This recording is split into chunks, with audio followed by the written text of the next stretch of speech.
Hi, everybody, and welcome to week 2 of public relations.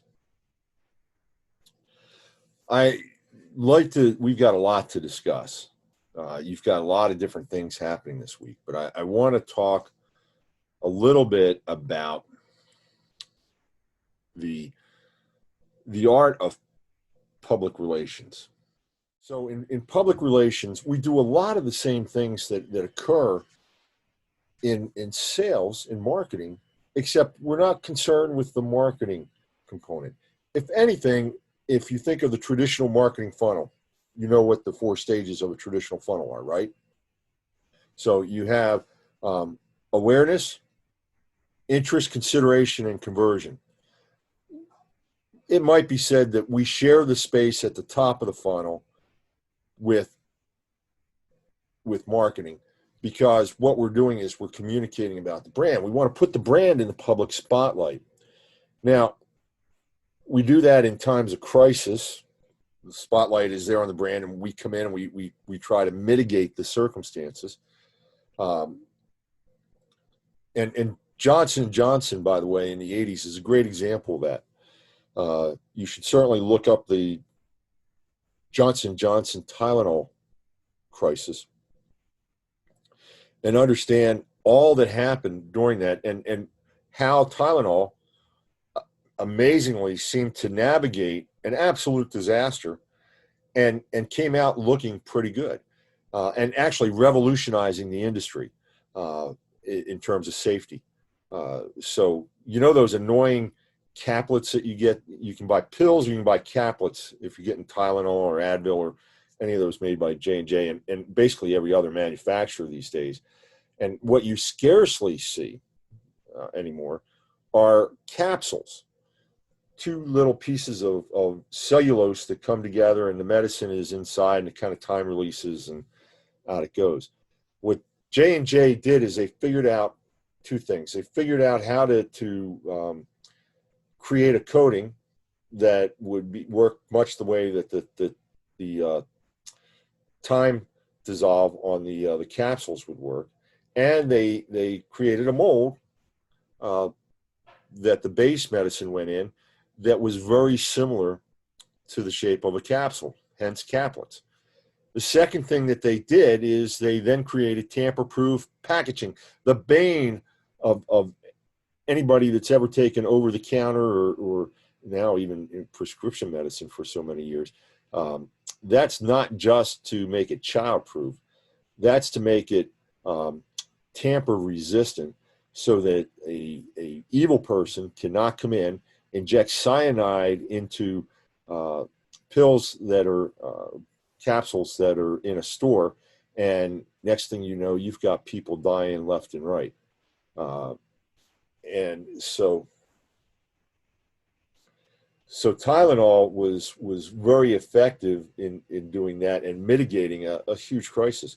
As a matter of fact, the way they handled that has become the standard for how many decades now of the way to approach a crisis. So one of the things I wanted to talk about this week was crises. And there you had a great case study. Go take a look. In essence, we want to apply everything that you're going to learn this week, both through the discussions and through our assignments. And you want to wrap that into a cohesive and comprehensive response to the crisis that you choose. We'll talk more next week, but that's your intro into the crisis. And no, it doesn't have to be something from your case study company that you picked at the beginning of the program. Go out and find a crisis that you want to investigate, see what they did wrong, because if there's a crisis, guess what? They did something wrong. Maybe before the crisis, maybe during the crisis as well. My favorite example for that is United Airlines. They could have stopped that very easily at a number of different points. This is where they kicked the doctor off the plane in order to make room for a United employee that had to catch a flight at another airport, and they just totally blew that. So, and then continue to blow. But that's what your job is with the case study assignment, and then to provide solutions that incorporate everything that we will talk about in weeks 1, 2, and 3. So there you go. All right. So I said we're a lot like marketing, except we really focus on the top of the funnel. That means awareness.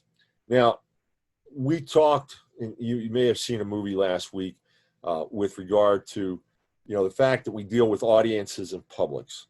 And one specific public that we deal with, obviously, is our target market and our personas, but it's much larger than that we're talking. And in essence, think back to the 3 things I told you needed to get from your monitoring system. You were to get, number 1, an early warning system to potential crises.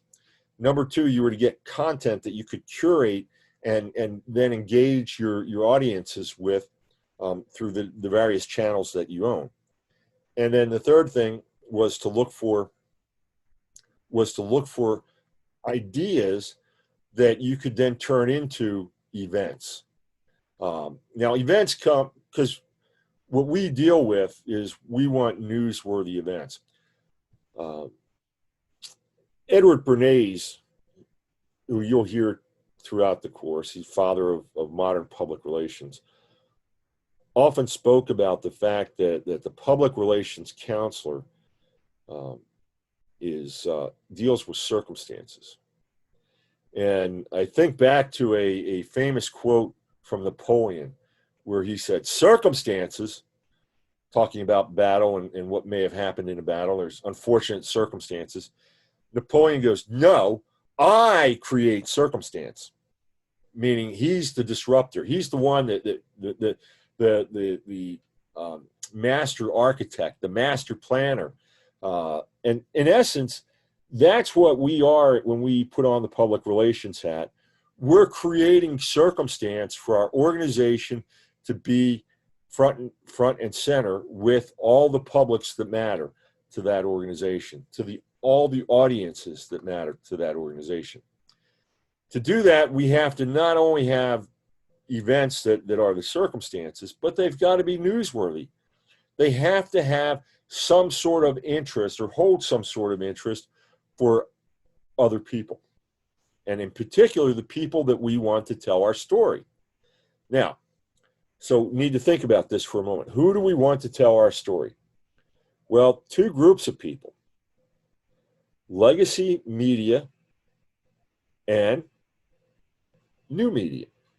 We spent month 6 in new media marketing talking about new media. So who is that we're talking about there? The storytellers in new media marketing were your influencers and your brand ambassadors. Don't forget about them. They're every bit as important in this class. It's just that now you've defined them, you know who they are, you know how to work with them. Now we're going to start to work with them. But that's only one side of the equation. There's a whole area of legacy media. You're saying legacy, what are you talking about? Well, legacy media is print media, so newspapers, any local to national, magazines, commercial, trade magazines, any sort of document like that. And then there's broadcast. There's radio and TV. And then we have other types of media that we could, on a much, much smaller scale, where that really start to fit into the new media model. But that's the broad swipe in terms of legacy media, which is print and broadcast. Okay. So we know that our job, our purpose, is to communicate to media, throw everybody under the same umbrella, right? Is to communicate to media and have media tell our story. In order to do that, it has to be newsworthy. Okay, so you're screaming, wanting to know what is newsworthy. Well, newsworthy is an event that the timing, okay, is such that it's presenting things that are new, the timing is such that it's exciting or needed. Think about the timing as it relates to hurricanes. You know, now there's a hurricane off the coast of Africa, and the broadcast media starts talking about it right away. Now, when we talk about broadcast media, we're talking about anything from news mentions and anywhere, any like news mentions. And it could also be where we've gotten somebody interested in the story that they want to tell it and incorporate it in whatever medium that they're working with. So we have my jazz client, Jim Samuel. We worked with Michael Collins. We worked with the author of the Bosch TV series and Bosch book series, Michael Connolly. There's a funny reason why I said Collins, and I'll tell you that later. At any rate, Michael Connolly and Amazon Studios, and we made Michael aware of our artist, and as a result of that awareness, eventually, because Michael Connolly's books always talk about jazz artists, and he focuses on a couple different in every book that he writes, and so we didn't quite get it into the storyline, but we made the Audible book version, so as transitions from chapter to chapter, Jim Samuel, the jazz artist, his music has been incorporated into the book. That is a public relations win, and he's of course in the end notes on the book, on the Audible version. So we can get our story out a number of different ways, but a lot of times it starts with the press release. And what we do is we create circumstance through the press release. We've identified an event. We've made sure that it's newsworthy. Now, let me tell you, I want to come back and tell you a few other things about newsworthiness. It's got to be significant, meaning that a number of people will be affected by the story, so that it's important. Proximity. This drives me crazy. How many of you have, if you've liked a Fox News, not a Fox News, a local Fox News app on your in Facebook, for example? So in Orlando, we have Fox 35. And periodically throughout the day, Fox 35 will pop up on my screen because I've got Facebook open, and it says, "We're following this story," and it's a car chase in Los Angeles. I stopped looking. Why? Because there's no proximity. It has no meaning to me. The other thing is what's the prominence? So when famous people are involved, and fame is something that we can all split hairs over, but let's just leave it at famous.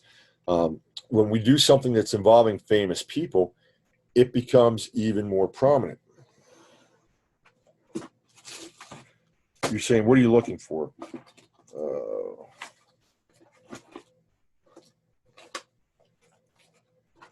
I lost it, and I'm going to have to order some more. Tootsie Pops. Let me tell you the story of Tootsie Pop. I was at the jewelry store chain that I worked at in the 80s. I was VP of store operations, and the headquarters for the store is in Lexington, Kentucky. Lexington, Kentucky is also the home of the University of Kentucky. And there was a story that appeared in the Lexington Herald that Telly Savalas was coming to town and giving the commencement speech that year at Commonwealth Stadium for the graduates. And if I recall correctly, I believe he had a relative that was graduating, whether it was a daughter, niece, or whatnot. I don't know for sure anymore. But I read this, and I started thinking, how can we capitalize on this? So think back to your monitoring. You're monitoring events, and based on your monitoring system that you set up, you're looking for ideas. I was monitoring Lexington, right? This is way back before Web 2.0 and the internet. Uh, as a matter of fact, I was on the third version of the Macintosh computer at that time, which was called a Mac SE. Um, so here I am. I'm reading the Lexington newspaper, which I did. I read two papers. I read the Wall Street Journal and I read the local paper every day to see what was happening. And I said, I got an idea. What if we were able to present Mr. Telly Savalas? Now, most of you are probably saying, who the heck is this Telly Savalas guy? Well, back in the day, he had a television series that was just, it was a very, very hot television series, prime time, and it was called Kojak. And it was a police procedural TV series. And what made it unique was the character of Lieutenant Theodore Kojak. He was Greek. And Telly was, he did the opposite of what I'm doing. I'm trying to fill out some hair. He went bald. And he had a favorite saying, "Who loves you, baby?" That was Telly Savalas. But he also had a signature item that he usually carried with him, where he had one pretty close. One might assume he was a reformed smoker that was trying to kick the habit. Might have been some subliminal messaging there.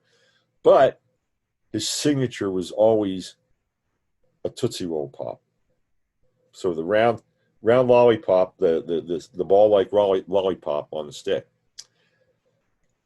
You see where I'm going with this? Not yet. Okay. So we got together as a leadership team, and I said, why don't we do something really cool? Let's see if the university would be interested in presenting Telly with a lolly as a way of thanking him for his coming and speaking at commencement. They probably pay him a ton of money anyway, but and we could craft the solid gold Tootsie Pop on a stick, so that the ball would be solid gold and the stick would be gold, and we would present that to the university, who in turn would present it to Telly Savalas in front of 20, 30,000 people for the commencement service at Commonwealth Stadium. Now, at the time in Kentucky, if you were a high school student somewhere in Kentucky, you really didn't go out of state. Your goal was one of two premier schools. Why? Because not so much the academics, although the academics weren't bad, they just weren't that great. But the two schools, and what every high school person in Kentucky dreamed of, was playing basketball for either the Louisville Cardinals or the University of Kentucky Wildcats. Cardinals red, Wildcats blue. See a car with a red flag, you know it was a Cardinal flag. See a flag with a blue, it was a Wildcat flag. People wanted to grow up to be a cat. And so people from all over the state would come in because their kids were graduating. Now, it just so happened that I had a ton of stores throughout Kentucky in every little podunk town you can imagine. So imagine when the president of the university says, "Mr. Savalas, we want to present you with this custom-made lollipop from C&H at Rao Jewelers right here in Lexington, Kentucky. And with our thanks for being a part of our commencement in 1984. And that's what transpired. Now, we added another little touch to it. So one of the things to think about is that public relations and marketing really are a partnership. And we do what? We sometimes work together on campaigns. So the campaign, the marketing side of the campaign was, we had not I don't believe these were Tootsie Rolls that were made, but it was the, for whatever reason, I think they called them Dum Dums. They were a little bit smaller than a traditional Tootsie Roll. They didn't have the chocolate on the inside, the Tootsie Roll on the inside, so they're just pure candy. But what we could get them custom printed, the wrapper. So when you unwrapped your Tootsie Roll, if you're going to have it, inside was what?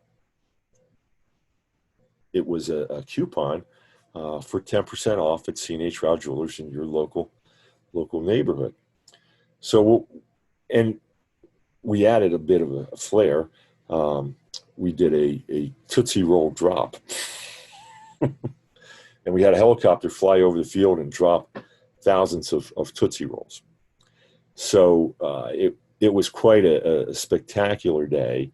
And we heralded with a press release, not revealing everything that we were going to do, but just something special was going to happen. When, where, why, how, who, what. And a little bit vague on the what, okay? But still explained that it would involve Mr. Savalas and the graduation. And then not only did we get a ton of publicity, but we also got we drove a lot of business into the stores.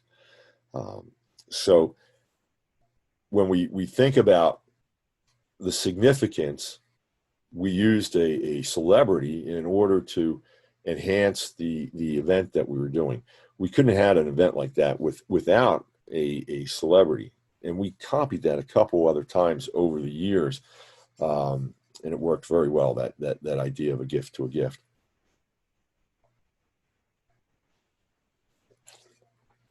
All right.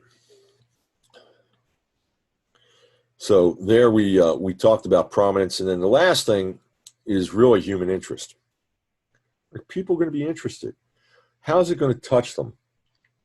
Now, I want to tell you another story. And again, show you the collaboration between marketing and public relations. And sometimes the line can be a little blurred. 2018, sales of beer are suffering, particularly when you consider that Anheuser-Busch, which is the world's largest beer producer. Why? Well, because Anheuser-Busch was bought a decade or so ago by the InBev company, which was a European beer maker. And so the major European beer makers, that's what happens when you drink Grape Knee-High. Yes, you may be curious. I am drinking Grape Knee-High. At any rate, sorry, this is real.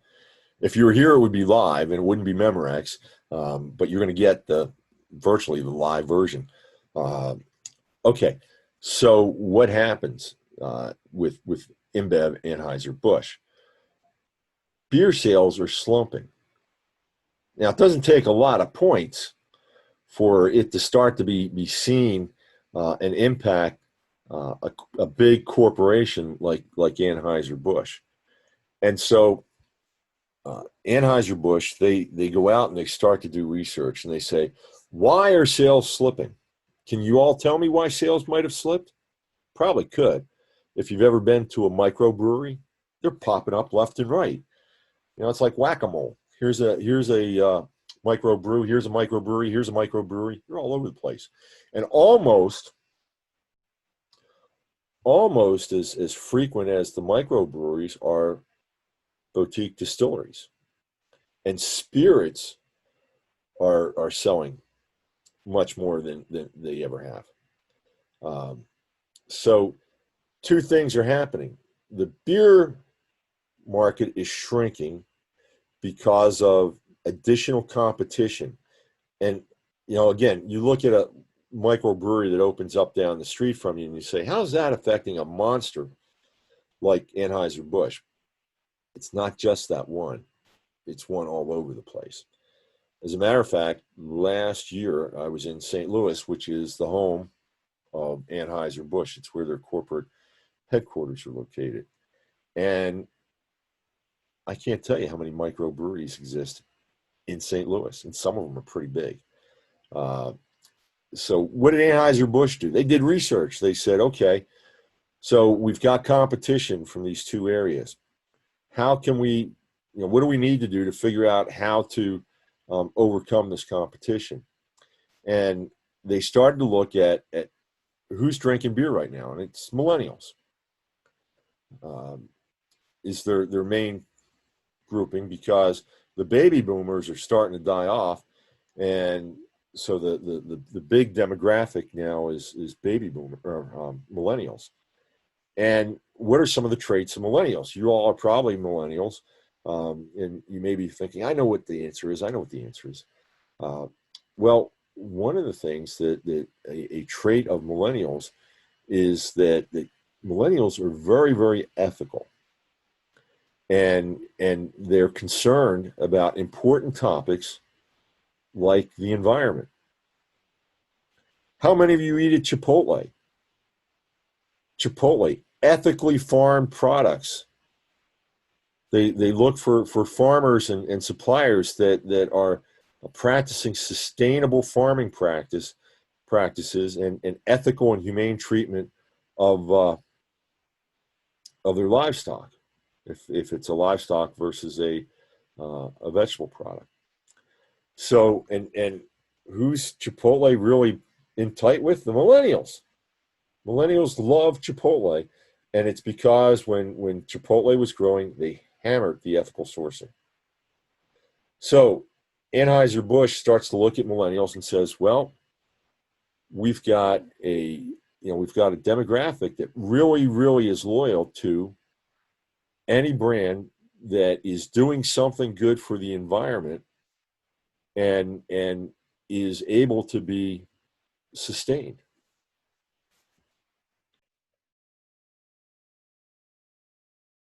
So what does Anheuser-Busch do? They go about to put some things into the works.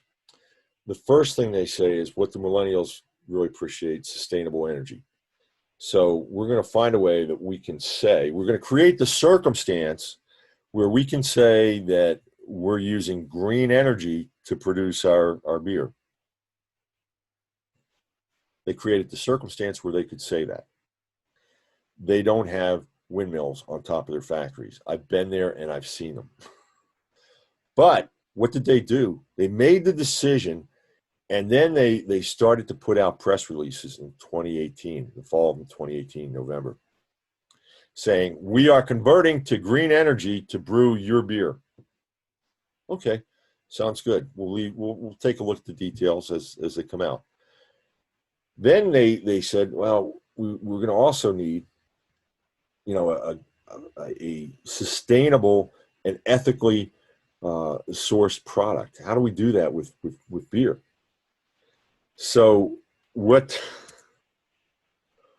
they ended up doing was actually pretty ingenious, and they created a beer that was clearer than any beer that they had ever made before, and they called it Michelob Ultra Pure Gold. And when they introduced it in 2019 at the Super Bowl, during the Super Bowl commercial slam, their spokesperson was a Mother Nature looking type individual. And she whispered the entire commercial. She whispered the entire commercial. Can you hear me? That's how softly she spoke during the commercial. So they created a product that would give the perception that it was as pure as the driven snow from the most pristine mountaintop you can imagine. Later on, they introduced their Ultra Fusions, which have the same type of clarity to them. The bottle's clear, so you can see. So it became a very successful theme. But it started with the Ultra Pure Gold and Mother Nature. Now, what they did is they ended up buying energy credits. What are energy credits? Well, you can go and to a windmill farm and say, we're going to pay you for some of the energy that you're producing that you're putting back into the grid. Usually that energy that you're buying from a product like a windmill or a solar panel farm is going to be about 20% on top of the going rate of your traditional electricity. But what Anheuser-Busch InBev said is we're gonna take a look at how much energy it takes to broadcast the Super Bowl. So they had some electrical engineers sit down and figure out how many joules of electricity it was going to take to run the Super Bowl, and then they figured out the cost, or they took that amount and they went to a windmill farm and said, we want to buy this much in credits, so that they could say that they were taking care of the Super Bowl with sustainable energy. Brilliant. They created the circumstance through market research, identifying their target market, identifying the behaviors, the psychographics of their target market, of their personas, and they put together all these different elements. So they did a press release saying that they were going to pay for the electricity for the Super Bowl through their initiative to go green. Wow. Super Bowl, that's as good as a celebrity, very prominent, right? The timeliness, the very tight time frame on all this. November of 2018 through February of 2019. Then what did they do? Well, they shot a commercial. Another commercial. This one just talking about green energy, and it's absolutely beautiful. It is, and I can't play it because then I can't put this on the web. But if you look at the archives, I've got it in one of the archives. I was able to petition, but it's every time I do it, I have to re-petition to get it approved, and it's time consuming. So take a look at one of the older archives, and you'll see the commercial. But basically, it's the Budweiser beer wagon being pulled by the Clydesdales. Iconic, right? If you think of Budweiser, that's what you think of. And the camera is actually a drone, and it's a one shot, meaning that there were no different takes pieced together. This is all a one shot drone. It's flying around the beer wagon, and it's acting as if it's the wind. And sitting in the beer wagon, you have the mascot you got the drivers, but then you got the Budweiser mascot, which is a Dalmatian. The Dalmatian in the commercial just by and by is a dog named April. So April's sitting in the wagon, and the wagon is going through these golden fields of barley, and you can see the barley blowing with the wind. You can see the camera shot. It's part of the wind. It is the wind looking at the beer wagon. And finally, what ends up happening is the drone comes out in front of the beer wagon, so it's leading the beer wagon, and then it starts to pull up. And as it pulls up, the beer wagon gets smaller, and the shot turns into a full wide shot. And what do you see in the background? You see windmills. And then as the shot continues and the drone comes, and it ends up flying right by a windmill pretty close. And what does it see on the windmill? You see a Budweiser logo, indicating that these are Budweiser windmills. It is an incredible job of mixing public relations with the marketing department / advertising department. So that is another good example of where circumstance was created.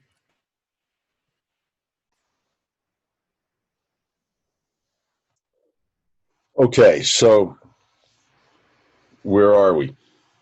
We're with the fact that we, as public relations people, have to take the lead, and we have to create the circumstances.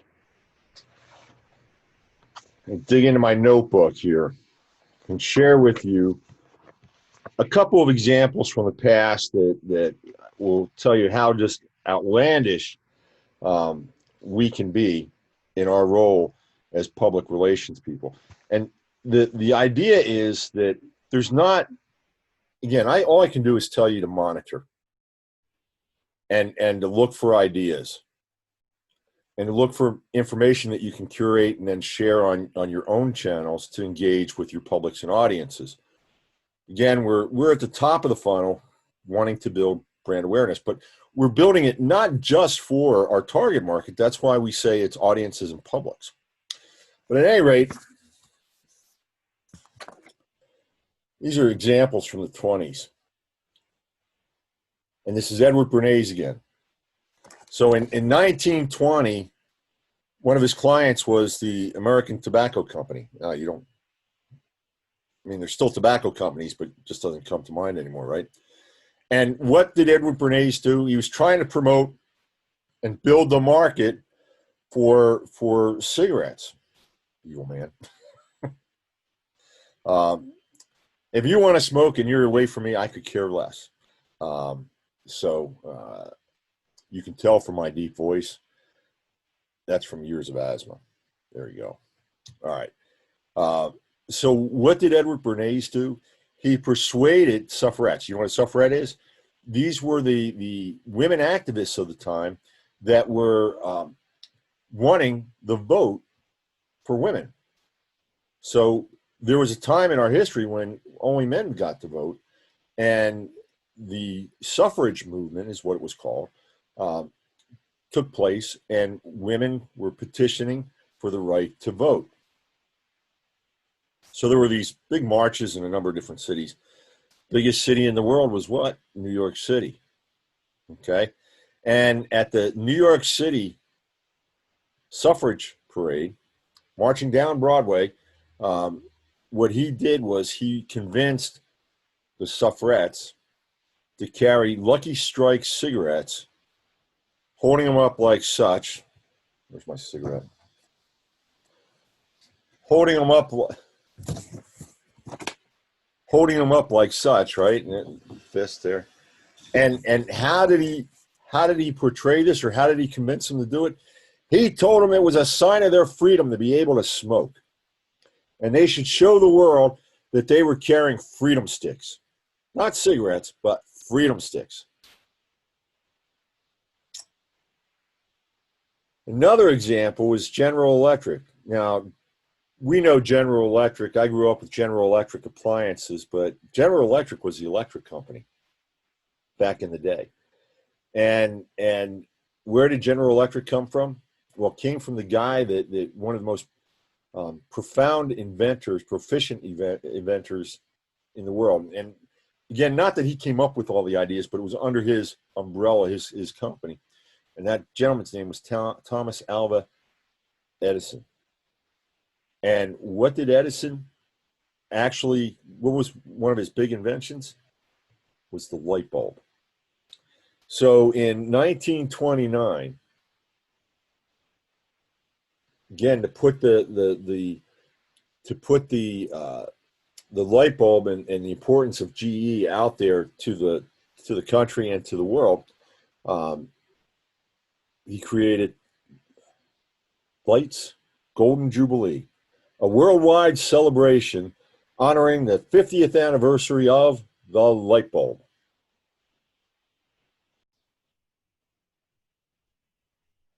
I just took a break. You didn't know that, but I was actually looking. This October Lights Golden Jubilee turned in the 2000s. I was trying to find a reference for it that I could share with you, but became part of Universal's Green October events. And they, instead of lighting up everything, they actually did a lights out one year or a couple years in a row to conserve energy. So I always thought it was interesting because NBC was purchased by General Electric. So in reality, you have the electric company telling you to turn your lights out. Of course, General Electric is no longer in power generation and transmission. They're in a lot of other commodities. So it's kind of interesting to see how how that company has changed over the years. And then the last example, this one will blow your mind. In 1954. Now, again, remember, Edward Bernays was born in 1892, started to really practice the art of public persuasion in the early teens, and then became the preeminent public relations marketer throughout all the 20th century, not dying until 1995. He was very active right up until his death. And so in 1954, he was working for the United Fruit Company, and there was an issue with bananas coming through Guatemalan bananas. And he engineered, again, remember Napoleon, circumstance, I create circumstance, right? Edward Bernays, well, we'll just take care of this. We'll just engineer a coup d'etat sponsored by the Central Intelligence Agency that gets rid of a democratically elected president in Guatemala, all in an effort to maintain a ready access to bananas for the United Fruit Company. So I don't want you to go out and create any coup d'etats, but this week, as you're thinking about your press release, and the press release is pretty mechanical, you got to follow the standard format because you're not GE, you're not Anheuser-Busch. You can't get away with any dramatic changes. I'll tell you a few things in just a moment that I look for, but really work on your ability to create circumstance through your events. All right. Now, what do I look for? Well, you want to try and make your press release one page. Don't put a logo or letterhead on your press release that's a quarter of the page or a 20, a tenth of your page. Make your logo letterhead as small as you can make it. Give you more room on the page itself to convey the important information. Your headline needs to catch the editor's interest. If you're and tell what the event is. If you don't catch the editor's interest with the headline, your press release is going nowhere. Who's your editor? This fella. All right, second thing, 3 paragraphs. The first paragraph, who, what, when, where, why, how. Everything that a reporter needs to know. Those are called the big 5 questions. Everything a reporter needs to know in order to write a story. Create a quote. Your quote, you write. Get the person who's saying it to approve it after you write it, but write your quote to support your press release. The only time you do a man in the street or a woman in the street type of quote is if you're doing a post-mortem press release where you're talking about the success and how people reacted to the event. But as far as coming up to the event, no. The person that is in charge, sponsoring the event, so forth, that's who you want the quote from, and you want it to be an executive level. Third paragraph, if you need it, any details that you want to convey that you feel are important. But again, brevity is better. Now, either between paragraph 1, paragraph 2, or paragraph 2 and paragraph 3, what are you going to put in there? You're going to put in a high-res photo. And you want that photo to show people interacting in whatever the event or event-like acting, so that people get there's a picture that the reporter can use when they write the story. They're not going to want to promote your brand, so don't put a brand logo, a fancier brand box or anything in there. They want to tell people stories. Who, what, when, where, why, how. That's why it starts with who, people. So get a high-res picture of people doing or involved in whatever you're doing. Make it a close-up or a medium close-up. Don't do wide-angle shots. Wide-angle shots don't do nothing. All right? Again, you're trying to create a toolbox, a solution for the reporter so that they can tell your story without having to do much work at all. Then you've got your boilerplate. Very simple statement about your business. Kind of like your mission statement for the business, a little bit more details, perhaps where you're located, how long you've been around, anything you want to put in. You can research boilerplates, and there's lots of great examples. But it's an about our company. Paragraph 1, 2, maybe 3 sentences. 3 gets kind of iffy. 1 or 2 sentences is really where you want to be on that. Then on the template, there's a bunch of information that comes up next. But really what it is you got 3 hashtags. Get rid of all that other information. That's template. You send that out to an editor, and even if he likes your headline, he looks at that you included the template directions on the press release. They're going to file it in the trash can that fast. Why? Because you're saying that I'm an amateur, and they don't want to deal with an amateur. It's that simple. So in the after the hashtags, what are you trying to accomplish? Let the person know why you're writing the press release. Don't forget, you're not writing the press release to influence your target market. You're writing your influence to influence reporters to write the story. You may want to create some additional, you may want to be creating awareness about this topic. That's all well and good. You know, I'm sure if Edward Bernays sent out a press release on the cigarettes, what he wrote about, the purpose of the press release was to make sure the public understood that women have rights too. And that people need to be talking about how lighting up a cigarette is a symbol of freedom. You're giving the writer additional context about what they should be writing about. Take a look at your distribution. Remember, you're going to have a number of different distribution channels, and try to be as detailed as you can. Keywords. What are the keywords from your article? Keywords are important. Your document is one of the places you're going to distribute your document is on your own website in a press room or a newsroom, however you have it labeled.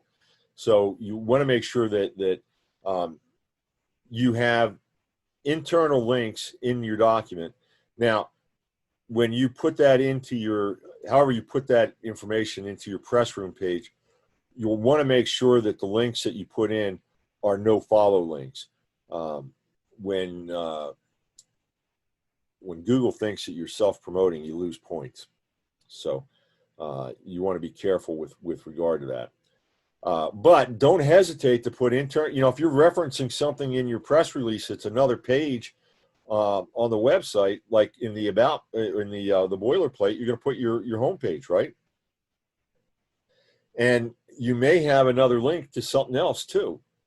You might have a link to an organization that you're working with or whatnot. These are all places where you can put links in, and what you're getting out of that is link juice, which you'll learn about in SEO if you haven't had it yet. I think you all have had SEO, so you should know about link juice. And so if it's going to another site and you want to give the other site some credit, make it a follow link, which means do nothing. But otherwise, you would want it to be a no follow when you turn it into HTML and put it on your website. The other thing that you want to do is additional notes. Now, you should probably have your homepage that you list for the boilerplate. I would seriously consider making a separate homepage for each press release that I turn out. Now, what would you do? You'd go to your development team and say, hey, we need to have a link for a homepage for this press release. Development team turns it out. Or if you're a real small organization, go ahead and craft your own homepage that's a landing page for the press release, so that you have unique tracking and you understand how the press release is working out with the publics. Because again, that link would be a link that the newspaper or the whoever would share with their publics. All right. The last thing is additional notes. Again, a great thing to put in there. If you got nothing, get rid of it. But if you have additional footage, additional media that you want to share, pictures, videos, whatnot, put a link to where the videos are, and you'll be fine. So that's week 2 in a nutshell. A lot of information. I hope you're able to process it all. If you got any questions, don't hesitate to give me a call. This is Dr. John. This class is Strategic Internet Public Relations for the month of August.